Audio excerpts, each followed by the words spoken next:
আসসালামু আলাইকুম। সপ্তম শ্রেণীর শিক্ষার্থীরা, তোমাদের সবাইকে আজকের ক্লাসে স্বাগত জানাচ্ছি। আজকে আমরা আমাদের নির্ধারিত ব্যাকরণ ক্লাস করব।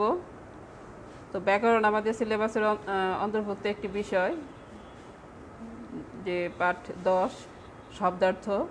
তো এই অধ্যায়ের অংশ ভিন্নার্থক শব্দ, সেই বিষয়টি নিয়ে আজকে আমরা আলোচনা করব। অর্থাৎ একই শব্দ বিভিন্ন অর্থে প্রয়োগ বা ভিন্নার্থক শব্দ, এই পাঠটি নিয়ে আলোচনা করব। একটি আছে ভিন্নার্থক শব্দ, আরেকটি বিষয় আছে সমুচ্চারিত ভিন্নার্থক শব্দ।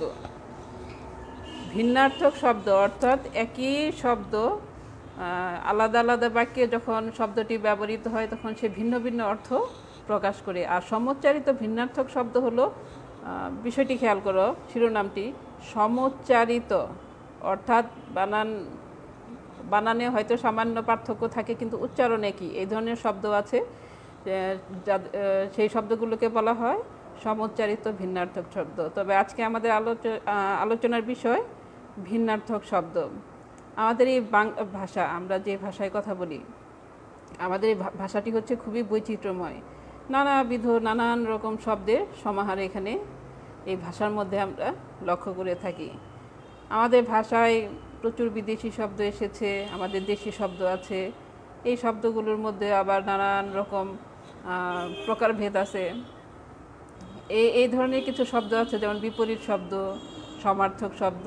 ঠিক এরকমই একটি শব্দ হলো ভিন্নার্থক শব্দ। আজকে আমাদের আলোচনার বিষয় হচ্ছে ভিন্নার্থক শব্দ। ভিন্নার্থক শব্দ কি আসলে?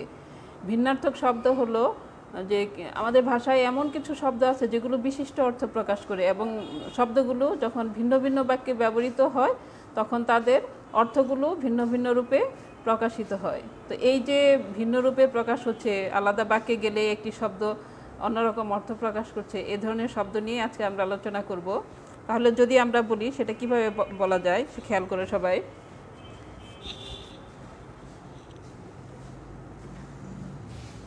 সবাই খেয়াল করো যে ভিন্নার্থক শব্দ আসলে কি। বাংলা ভাষায় এমন অনেক শব্দ আছে যেগুলো বাক্যে বিশিষ্ট অর্থে ব্যবহৃত হয় এবং একই শব্দ ভিন্ন ভিন্ন বাক্যে ব্যবহৃত হয়ে ভিন্ন ভিন্ন অর্থ প্রকাশ করে। এই শ্রেণীর শব্দগুলোকে ভিন্নার্থক শব্দ বলে। আমি আবার পড়ছি, খুব মন দিয়ে খেয়াল করবে। আর এই বিষয়গুলো এরকম যে সব ক্লাসেই পড়তে হবে, এবং তোমার ভবিষ্যতে বিভিন্ন পরীক্ষা আছে, বিভিন্ন শ্রেণীর পরীক্ষা, এমনকি পরবর্তীতে যে বিভিন্ন পরীক্ষা তুমি দিবে, এই বিষয়গুলো কিন্তু সবসময় থেকে যায়। কাজেই সহজ মনে করে যে আমি এড়িয়ে যাব বা না বুঝে চলে যাব, যে পাড়ায় যাবে, এই চিন্তা করা যাবে না। আমাদেরকে খুব ভালোভাবে বুঝতে হবে। আমি আবার পড়ছি, তোমরা খেয়াল করো। বাংলা ভাষায় এমন অনেক শব্দ আছে যেগুলো বাক্যে বিশিষ্ট অর্থে ব্যবহৃত হয় এবং একই শব্দ, এই জায়গাটুকু খেয়াল করো, ভিন্ন ভিন্ন বাক্যে ব্যবহৃত হয়ে ভিন্ন ভিন্ন অর্থ প্রকাশ করে। এখানে বলা হয়েছে একই শব্দ, অর্থাৎ শব্দ একটি, তাদের বানান রূপও এক, কিন্তু আলাদা আলাদা বাক্যে যখন ব্যবহৃত হয় তখন তার অর্থ হয়ে যায় ভিন্ন ভিন্ন। এই শ্রেণীর শব্দগুলোকে ভিন্নার্থক শব্দ বলে। যেমন এখানে উদাহরণ দেওয়া আছে, কাপড়টির রং কাঁচা, কাঁচা আম খেতে টক। এই যে কাঁচা আলাদা রং দিয়ে চিহ্নিত করা হয়েছে, এই শব্দ দুটি খেয়াল করো তোমরা। শব্দ কিন্তু একই, এটাও কাঁচা, যা বানান রূপও এক, শব্দও এক, উচ্চারণও এক, কিন্তু এই শব্দটি যখন আলাদা দুটি বাক্যে গেছে, প্রয়োগ করা হয়েছে বা আমরা প্রয়োগ করেছি, তখন কিন্তু তার অর্থ একদমই বদলে গেছে। আর এই যে বলছি কাপড়টির রং কাঁচা, এখানে কাঁচা কী অর্থে ব্যবহৃত হয়েছে? অস্থায়ী অর্থে। অর্থাৎ কাপড়ের রংটা হয়তো স্থায়িত্ব কম, যে ধুলে এটা রং উঠে যাবে, এই ধরনের অস্থায়ী অর্থে রং কাঁচা বলা হয়েছে। আর এখানে কি বলা হয়েছে? কাঁচা আম খেতে টক। এখানে কাঁচা শব্দটি এই বাক্যে অপক্ষ অর্থে ব্যবহৃত হয়েছে, অর্থাৎ কাঁচা আম অপরিপক্ক, সেটা এখানে বোঝানো হয়েছে। তো এই যে একজন ব্যক্তি বা আমি, তুমি, আমরা যেই এই ধরনের শব্দ প্রয়োগ করে যখন অপরকে কোনো একটি কথা বলবো, তখন কিন্তু তোমার বললে যাকে বলা হচ্ছে সে কিন্তু তার অর্থ বুঝে অবশ্যই তার সেই বাক্যের ভাবটা বুঝে ফেলবে। এমন না যে কাঁচা বলে শুধু অপরিপক্কই বোঝায়, যে কাঁচা মানে সেটা পাকেনি বা পরিপক্ক হয়নি, এই ধরনের আমরা সেটা বুঝে নেই। কিন্তু সব অর্থই হয়তো আমাদের জানা নাই বা আমরা যে এই যে একই রকম শব্দগুলো যে প্রয়োগ করছি সেই ক্ষেত্রে কি হয়, অনেক সময় হয় যে সবগুলো সঠিক অর্থ আমাদের জানা থাকে না। সেটা জানার জন্যই আজকে আমাদের পাঠ বা এই বিষয়গুলো আমাদের পড়তে হয়। তো আমাদের বাংলা ভাষায় এই যে ভিন্নার্থক শব্দগুলো আমরা প্রয়োগ করে থাকি, এগুলো কেন করি তারও কিছু প্রয়োজনীয়তা আছে, সেগুলো এখন দেখব। ভিন্নার্থক শব্দ ব্যবহারের প্রয়োজনীয়তা। ভিন্নার্থক শব্দ কেন আমরা আমাদের ভাষায় ব্যবহার করি, যেমন ধরো এখানে দেওয়া আছে ভাষার শ্রী বৃদ্ধি ঘটায়। ভিন্নার্থক শব্দ ভাষার শ্রী বৃদ্ধি ঘটায়, অর্থাৎ ভাষার সৌন্দর্যে বাড়িয়ে দেয়। যখন এই সঠিক শব্দটি আমরা সঠিক বাক্যে সঠিকভাবে ব্যবহার করব তখন সেটার সৌন্দর্য অনেক গুণে বেড়ে যাবে।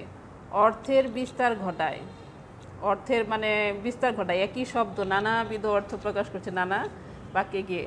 এবং আরেকটি বিষয় বলা হয়েছে অর্থের ক্ষেত্রে নানা ধরনের ব্যঞ্জনা সৃষ্টি করে। তাহলে এই তিনটা বিষয় অবশ্যই মাথায় রাখবে।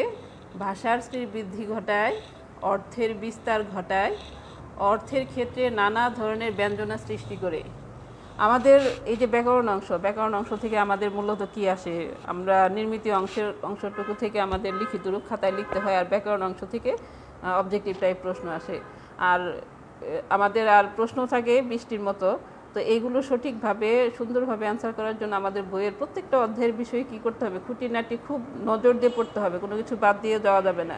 যদি তুমি এভাবে পড়ো তাহলে তোমাকে পরীক্ষার হলে নিজে থেকে সব পারবে, অন্যের দিকে তাকিয়ে থাকতে হবে না।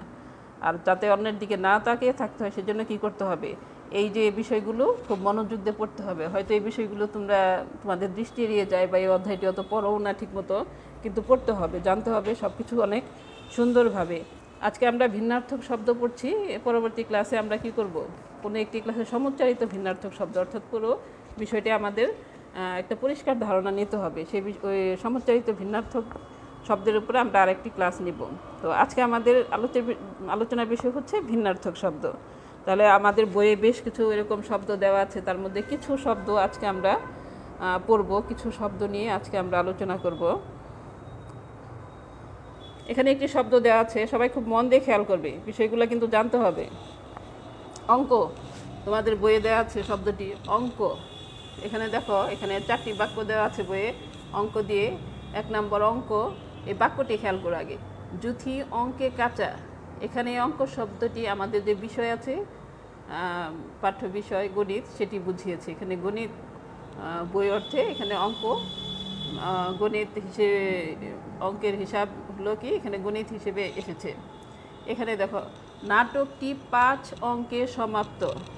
এখানে এই অঙ্ক এবং এই অঙ্কের বানানে কিন্তু কোনো পার্থক্য নেই, একই বানান, একই শব্দ 4টি আলাদা আলাদা বাক্যে বসে 4টি ভিন্ন অর্থ প্রকাশ করেছে। তাহলে এখানে কি বলেছে, নাটকটি 5 অঙ্কে সমাপ্ত। এখানে অঙ্ক শব্দটি দ্বারা বোঝানো হয়েছে নাটকের অংশ বিশেষ, অর্থাৎ নাটকগুলো বিভিন্ন অংশে ভাগ থাকে।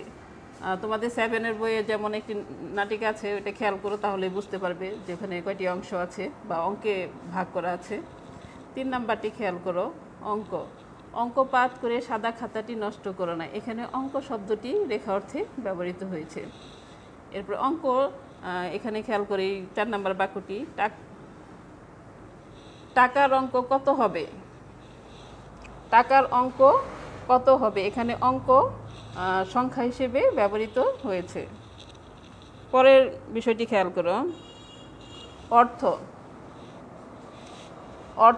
অর্থই অনর্থের মূল।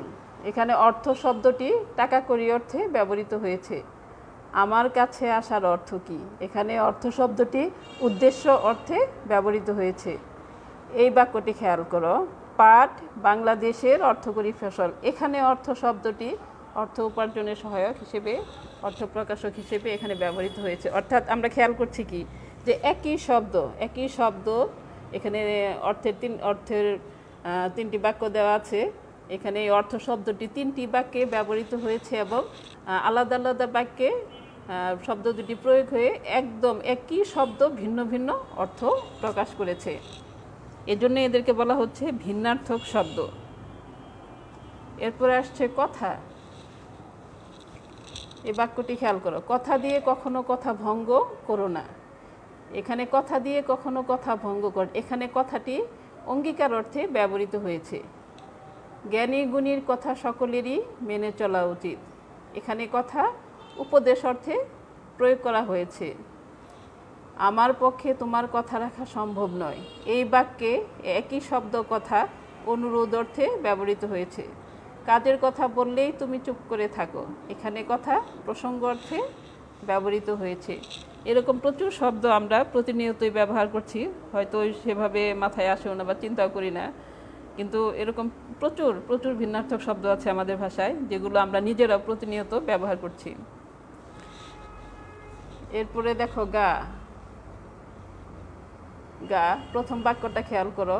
গরমে সারা গায়ে ঘামাচি উঠেছে, গরমে সারা গায়ে ঘামাচি উঠেছে। এখানে গা শরীর বোঝাচ্ছে, গাত্র বা শরীর বোঝাচ্ছে। ছিনতাইকারীর খপ্পরে পড়ে তার গা কাঁপছে, এখানে গা কাঁপাটা কি ভয় বোধ করা অর্থে প্রয়োগ করা হয়েছে।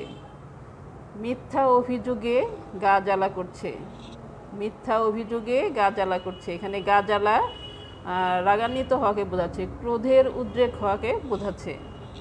পুলিশের ভয়ে সন্ত্রাসীরা গা ঢাকা দিয়েছে, এখানে গা ঢাকা দেওয়া মানে পলায়ন করা বোঝাচ্ছে। অর্থাৎ এর আগের যে শব্দগুলো আমরা দেখলাম সেগুলো শুধুই শব্দ ছিল, যেমন অঙ্ক নিয়ে করলাম যে একই রকম শব্দ একই শব্দ এখানে, আর এখানে যে শব্দটি ছিল গা, গায়ের সাথে অর্থ প্রকাশের সহায়ক হিসেবে আরেকটি শব্দ এখানে আমরা আর কিছু শব্দ আমরা যোগ করে দিয়েছি। এরপর বড়। বড় বড় দিয়ে আমরা কি ধরনের অর্থ পাচ্ছি খেয়াল করো, কি ধরনের শব্দের অর্থ আসছে বড় শব্দের অর্থ, যে বিভিন্ন বাক্যে কিভাবে আমরা প্রয়োগ করে থাকি। জাহাজটি বেশ বড়, জাহাজটি বেশ বড়। এখানে বড় বৃহৎ অর্থে প্রয়োগ করা হয়েছে।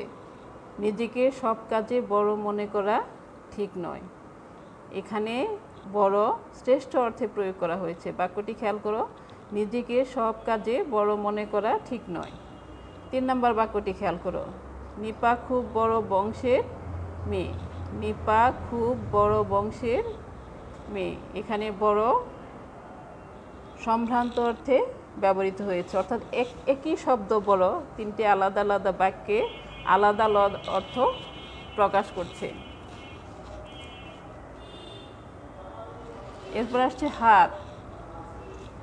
হাত দিয়ে কিছু শব্দ এখানে দেখানো হয়েছে, খেয়াল করো। 1 নম্বর বাক্যটি খেয়াল করো, গ্রামের লোকের উপর তার হাত আছে, গ্রামের লোকের উপর তার হাত আছে। এখানে হাত প্রভাব অর্থে প্রয়োগ করা হয়েছে, বা হাত শব্দটি দ্বারা এখানে প্রভাব অর্থ বোঝাচ্ছে। এরপর আসছে হাত করা, অর্থাৎ এখানে দেখো এই হাত করা শব্দটি কীভাবে এখানে প্রয়োগ হয়েছে। মাতাব্বর টাকা দিয়ে তাকে হাত করেছে, মাতব্বর টাকা দিয়ে তাকে হাত করেছে। এখানে হাত করা অর্থ বসে আনা বোঝাচ্ছে, বা হাত করা বসে আনা অর্থ প্রকাশ করছে। 3 নম্বর বাক্যটি খেয়াল করো, হাত পাতা খুবই ঘৃণার কাজ।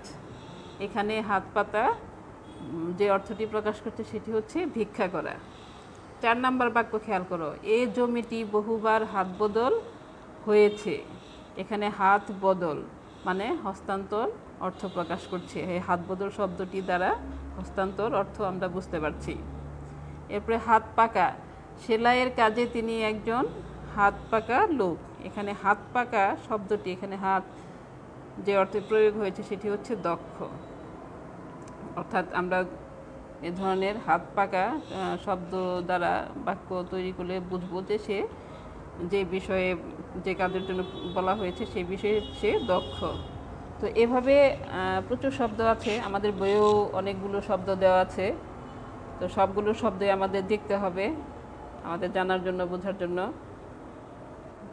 এই ভিন্নার্থক শব্দগুলো প্রথমে তোমাকে খেয়াল করতে হবে যে ভিন্নার্থক শব্দের আগে সংজ্ঞাটা ক্লিয়ার হইতে হবে, আসলে কোন শব্দগুলো ভিন্নার্থক শব্দ। আর এই উদাহরণগুলো যদি একটু বুঝে বা একটু খুব মনোযোগ দিয়ে চিন্তা করে খেয়াল করো তাহলে খুব বেশি সহজ হয়ে যাবে। যে এই বিষয়গুলো তেমন জটিল না, একটু মনোযোগ দিয়ে পড়লেই তোমার মাথায় কাজ করবে বা মনে থাকবে, কখনোই তুমি ভুলবে না।